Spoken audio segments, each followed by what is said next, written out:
사도행전 1장 8절에서 9절을 보면 오직 성령이 너희에게 임하시면 너희가 뭘 받는다는 거죠?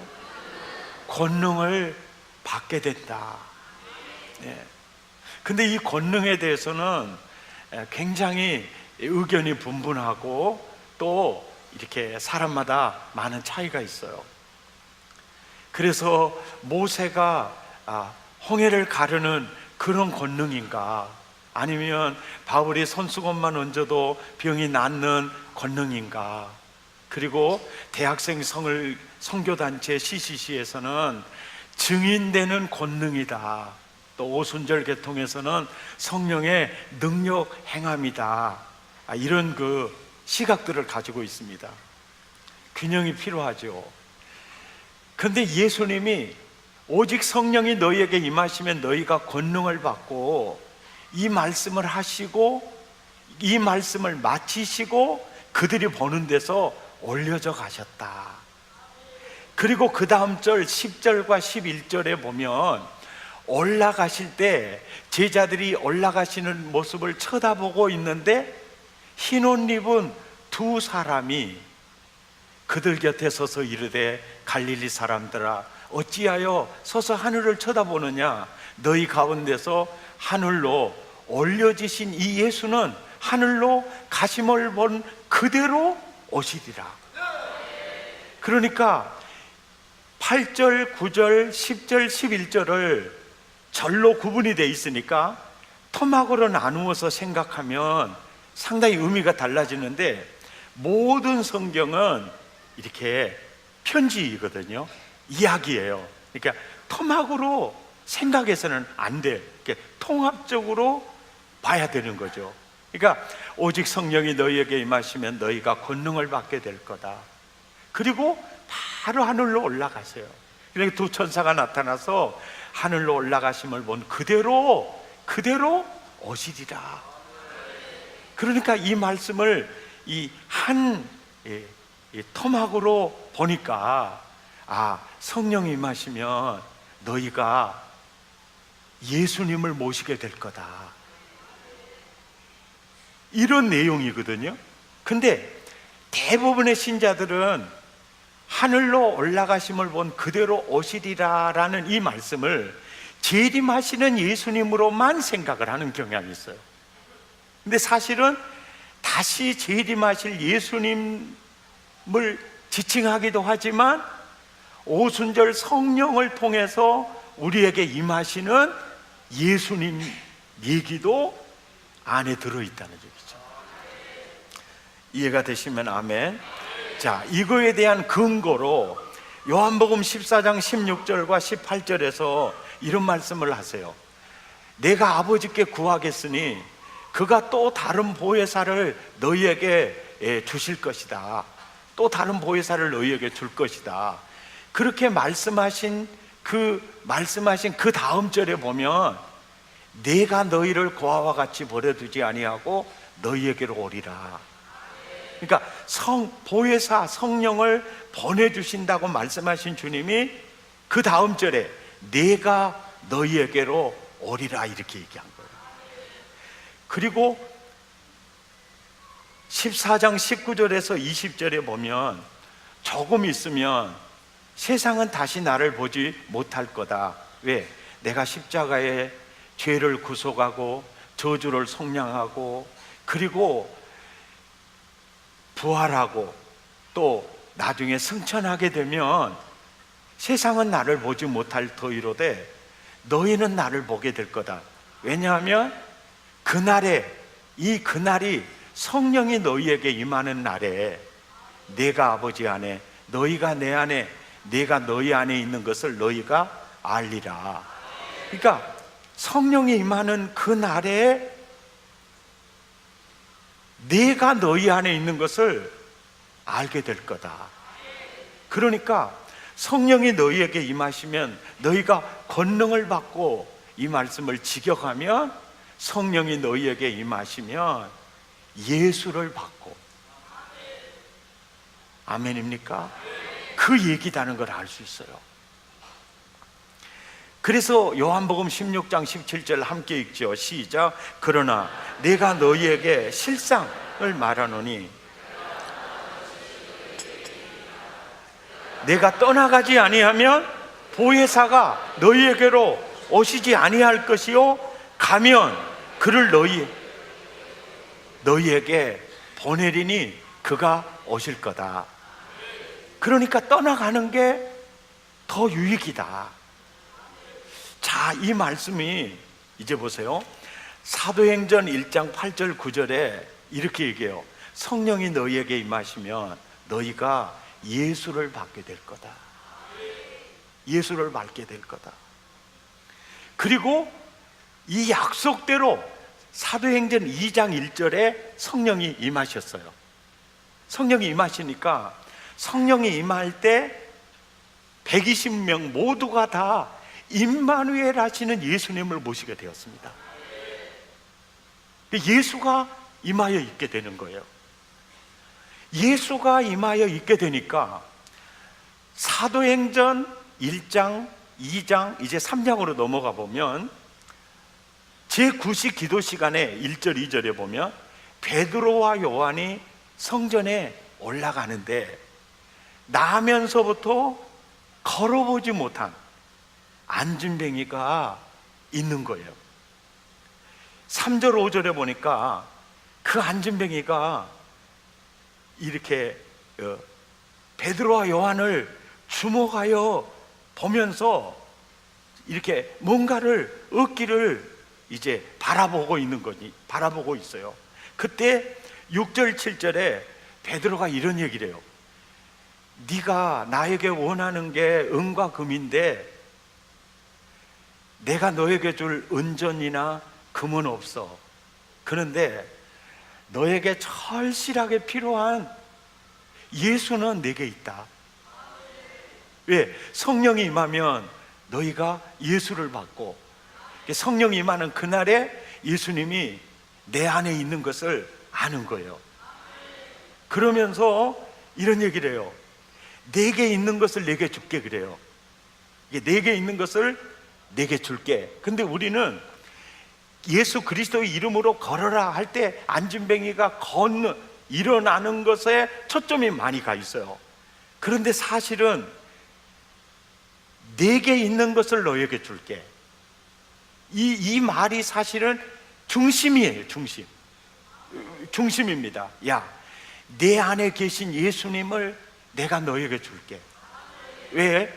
나는 이 예수님 때문에 내 인생이 뒤집어졌어. 지옥이 천국으로 바뀌었어. 죄인이 의인이 됐어. 마귀의 노예가 하나님의 아들이 됐어. 그러니까 네 인생을 바꿀 수 있는 분은 내 안에 있는 그분이야. 내가 그분을 줄게. 그리고 예수 그리스도의 이름으로 일어나 걸으라 그럴 때 일어난 거예요. 표적과 기사가 나타난 겁니다. 이 표적과 기사는 권능의 본질 예수 그리스도께서 일으키시는 거예요. 그런데 표적과 기사를 붙들고 살지 말고 내게 있는 예수님을 너에게 줄 테니까 그분을 만나고 그분과 함께 그분을 따라서 살기를 원한다. 이 얘기를 미리 해줘요. 왜 그러느냐?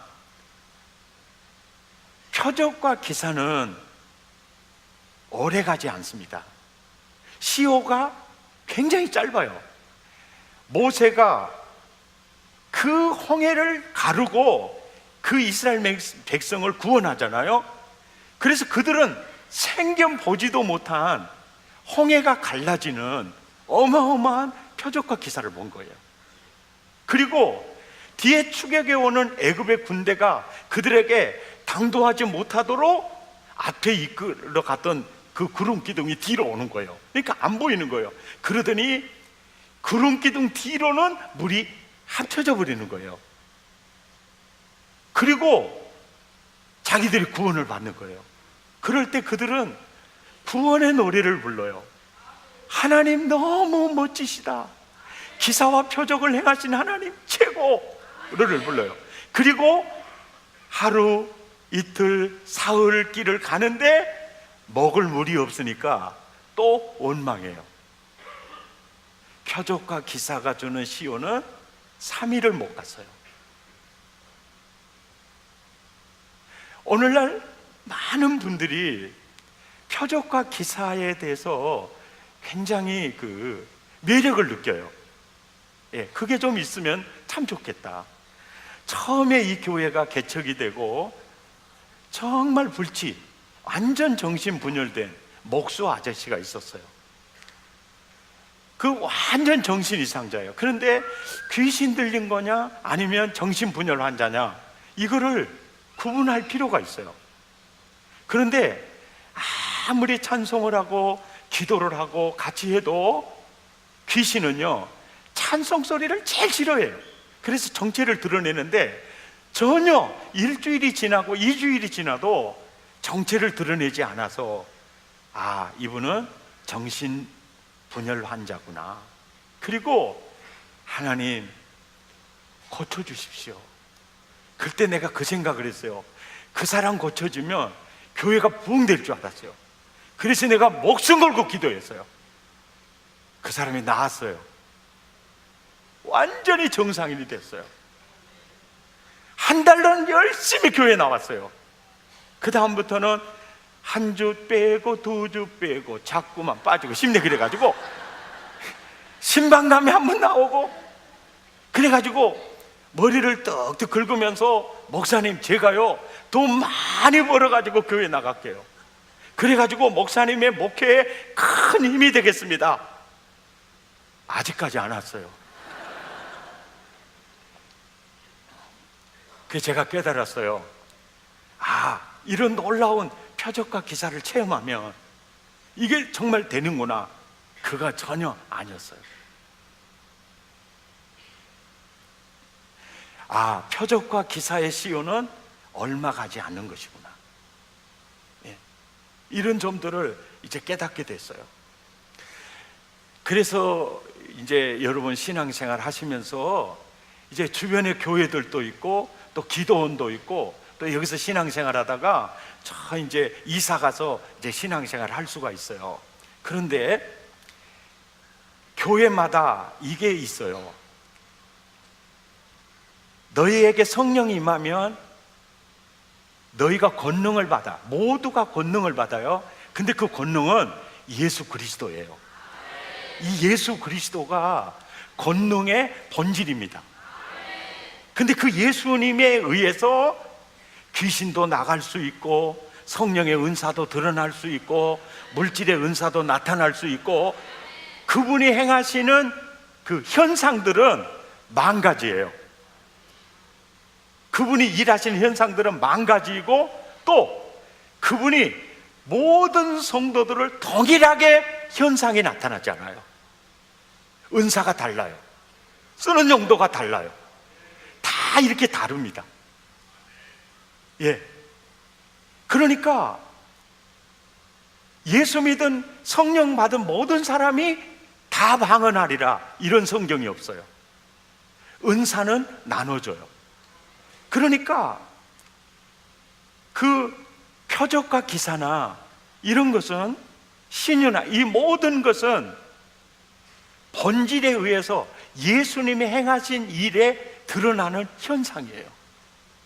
그러니까 현상을 붙들고 나가는 교회가 있을 것이고 본질, 예수를 붙들고 나가는 교회가 있을 거예요. 저희 교회가 개척되기 전에 강도사 때요.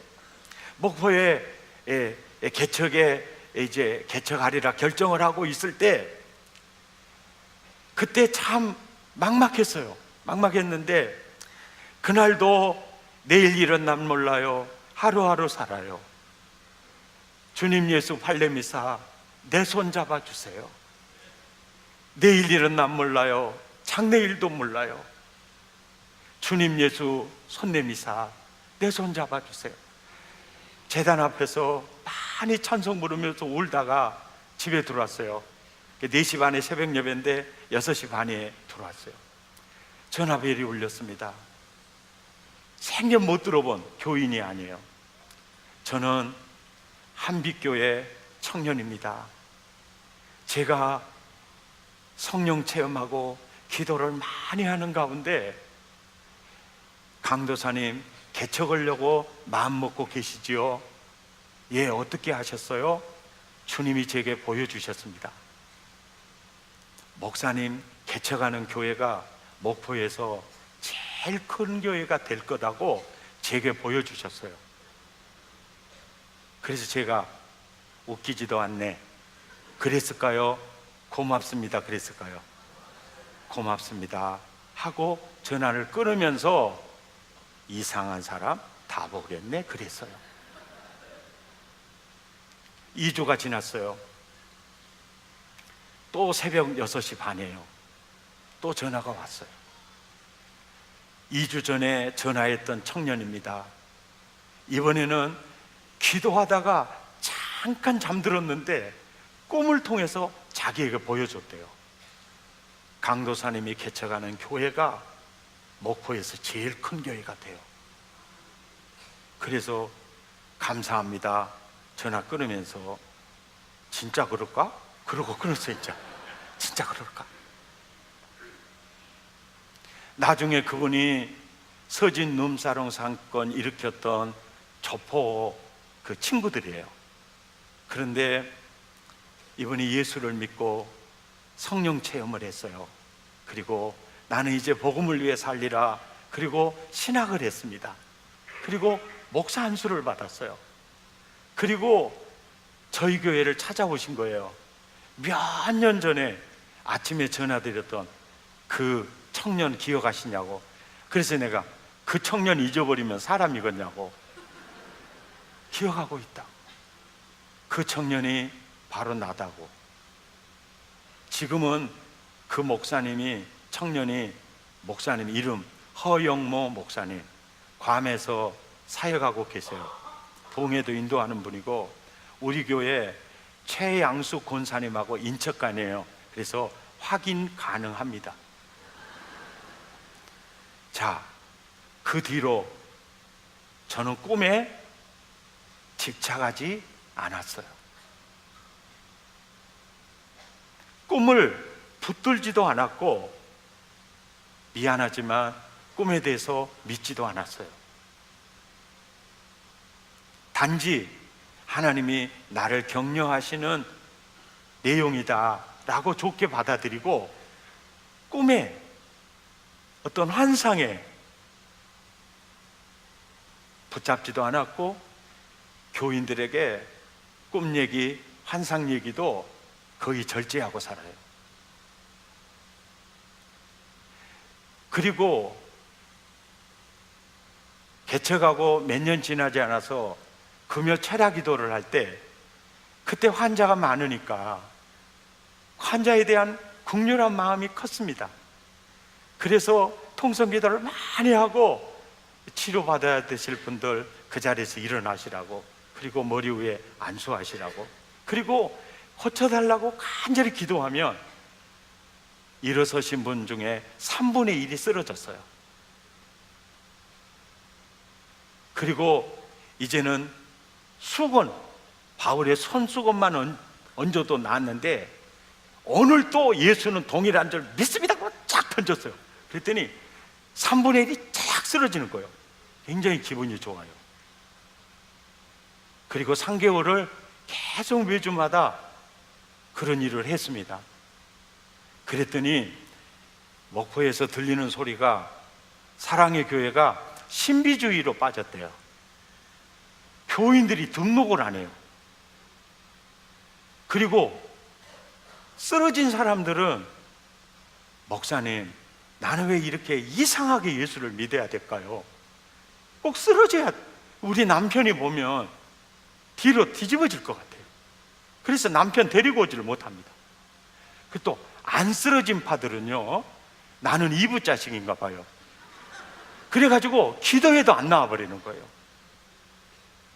그리고 쓰러진 사람들을 면밀하게 관찰을 해보니까 쓰러진다고 해서 병이 떠난 것도 아니에요.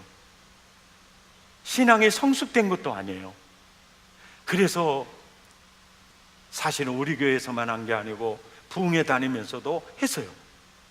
그리고 3개월 지난 다음에 이것은 아니다. 그래서 딱 끊었어요.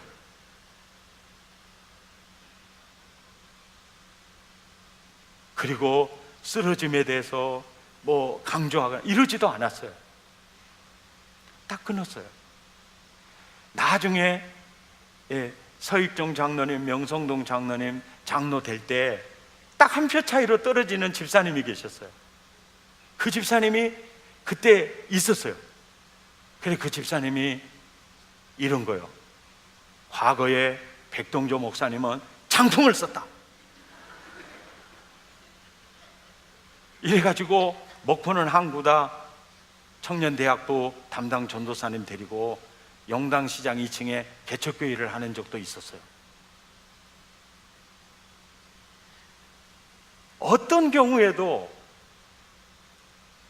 표적과 기사, 현상을 붙잡지 않았어요. 네.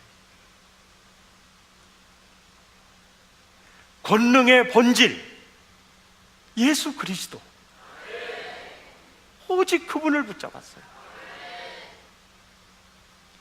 처음에 개척하고 교인들을 정말 굉장히 사랑했고 신방했고 케어했어요. 그러고 몇 년을 지나놓고 보니까 교인들이요 다 적병신자가 되어 있었어요. 그래서 그 다음부터 과유불급이다, 지나친 케어는 신앙을 저해한다.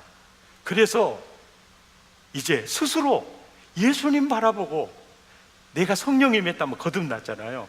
그러면 권능을 예수님이 오셨어요. 모든 표적과 기사의 원천이 내 안에 오셨다고. 그러니까 스스로 예수님을 바라보도록, 예수님을 붙들도록, 예수님과 함께 살도록, 아멘입니까? 그렇게 이끌어 왔어요. 지금도 저는 총회장이 제 앞으로 굴러 들어온 때가 있었어요. 작년이에요. 장로님들 당회도 했어요. 그런데 그날 밤 자는데 내 안에 계신 주님이 네가 할 일은 그 일이 아니다 그러시더라. 그래서 양보해 버렸어요. 총신대학 재단 이사 제가 3번 선출이 됐습니다. 서류를 내십시오. 제가 내지 않았어요. 그리고 지금 생각해 보면 얼마나 그게 좋은 선택이었는지 보세요. 영적 분별력, 이게 최고의 지혜예요. 그 어떤 사람의 지혜보다 예수님을 따라 사는 게, 그것이 오늘 나를 만든 거예요. 아멘입니까? 우리 사랑의 교회를 만든 겁니다. 제가 왜 오늘 이 말씀을 드리느냐면, 신앙생활 하다 보면 자꾸 나타난 현상에 미혹되기가 쉬워요. 또 그걸 가지고 이단이나 또 주변에 있는 교회들이 유혹하기도 해요. 권능 중의 권능은 예수 그리스도예요. 그분은 어제나 오늘이라 영원토록 동일하세요. 동일하십니다. 그리고 그분이 행하시는 일은, 그분은 하나님이시기 때문에 상상을 초월한 일을 행하실 수가 있어요. 그리고 그분이 행하시는 그 현상을 보고 우리는 현상을 붙드는 게 아니고 본질, 예수 그리스도를 붙들고, 아멘입니까? 살아야 돼요. 마가복음 1장 15절에 보면 이런 말씀이 있어요. 때가 찼고 하나님의 나라가 가까이 왔다. 그리고 성령이 임할 때 예수가 임하잖아요. 예수가 임하는 곳이 하나님의 나라예요. 아멘입니까? 예수가 임하는 곳이 하나님의 나라예요. 그래서 사도행전 2장 44절에서 47절에 보면 이게 바로 하나님 나라가 임하는 공동체의 모습이에요.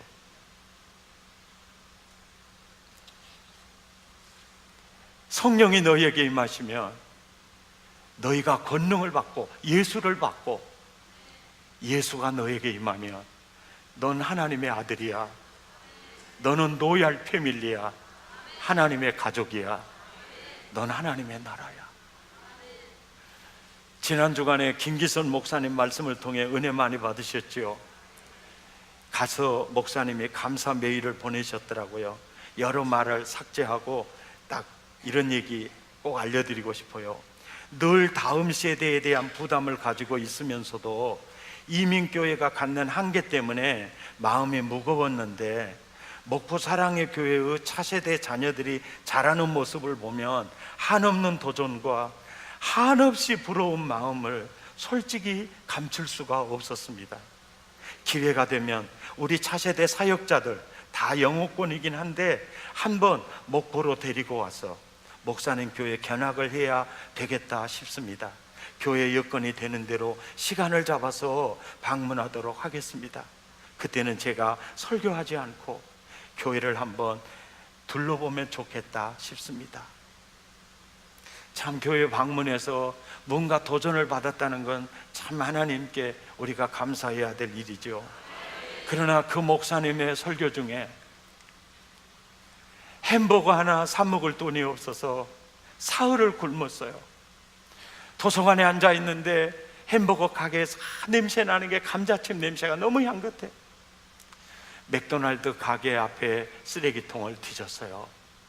2봉지 따끈따끈한 감자칩이 들어있었어요. 그분이 전하는 말씀 중에 한없이 울었습니다. 그래 저는 서러워서 운 줄 알았어요. 그런데 그건 서러운 눈물이 아니었습니다. 하나님, 제가 언제 쓰레기통을 뒤지면서 연명해야 하는 이런 경험을 할 수 있겠습니까? 모두가 다 쓰레기통을 뒤지면서 줄임배를 채워야 하는 경험은 다 할 수가 없지만, 세상에 하나님 나 같은 사람에게 이런 놀라운 은혜를 경험하게 하신 그 은혜가 너무너무 커서, 보세요, 성령이 임하면 예수를 받고 예수가 임하면 그것은 환경을 초월해서 하나님의 나라예요. 하나님의 나라.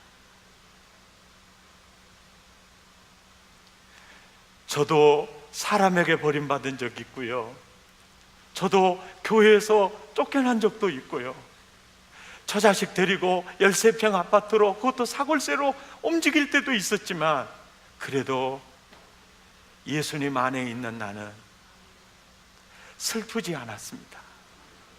더 큰 기쁨이 있었어요. 진짜 권능은 현상이 아니에요. 예수 그리스도이십니다.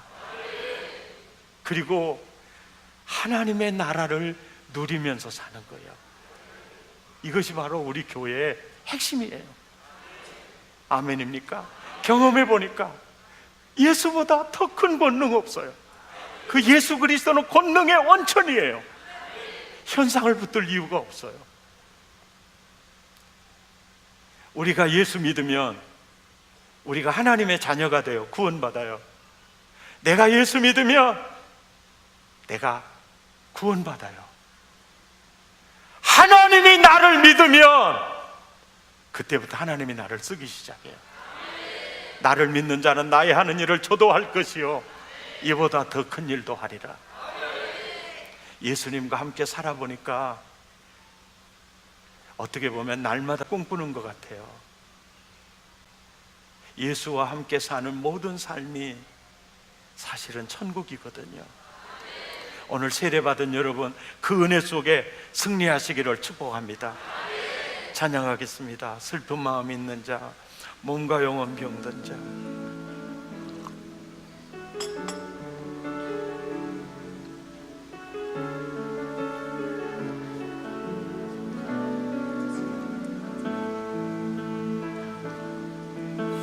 슬픈 마음 있는 자, 몸과 영혼 병든 자, 누구든지 부르시오.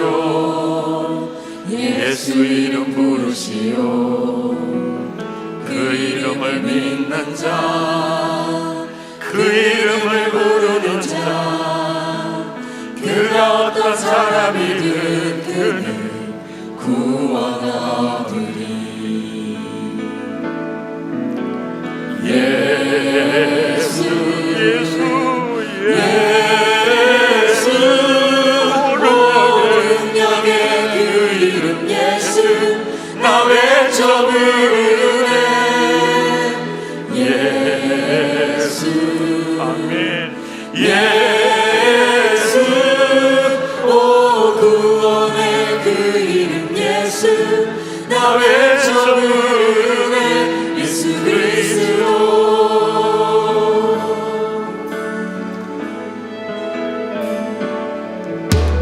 은과금 내게 없으나 나 가진 것 너에게 주니. 능력의 이름 예수라. 능력의 이름 예수라. 그 이름을 붙드시오.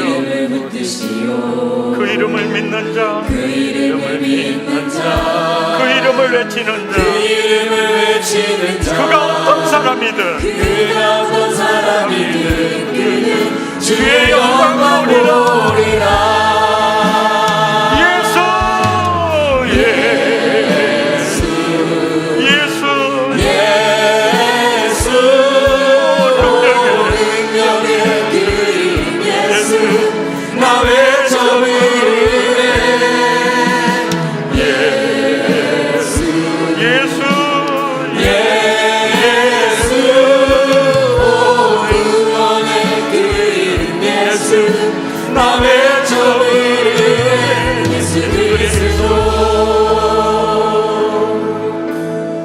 은과금 내게 없으나 나 가진 것 너에게 주니. 능력의 이름 예수, 능력의 이름 예수라. 그 이름을 붙드시오.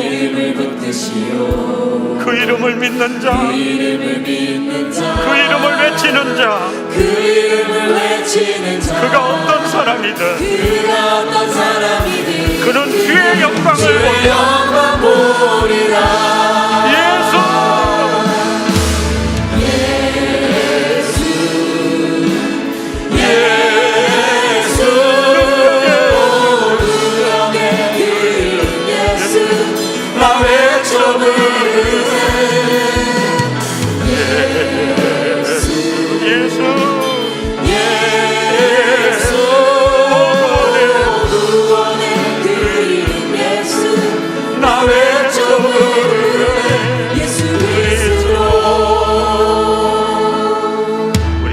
기도하겠습니다. 은과금 내게 없으나 나 가진 것 너에게 주니. 능력의 이름 예수라. 그 이름을 붙드시오. 그 이름을 외치는 자, 그가 어떤 사람이든 그는 주의 영광 보리라. 사실이었어요. 예수 붙들면 돼요. 그분의 말씀 따라가면 하나님 말씀이 내 인생의 답입니다. 예수가 임하는 곳은 하나님의 나라예요. 하나님의 나라를 누리는 여러분 되시기를 바랍니다. 주여 오직 예수, 오직 예수. 제가 붙들어야 될 그것은 오직 예수, 오직 예수. 다른 그 어떤 현상도 미혹되지 않겠습니다. 오직 예수. 우리 마음을 더하고 입술을 열어 기도하십시다.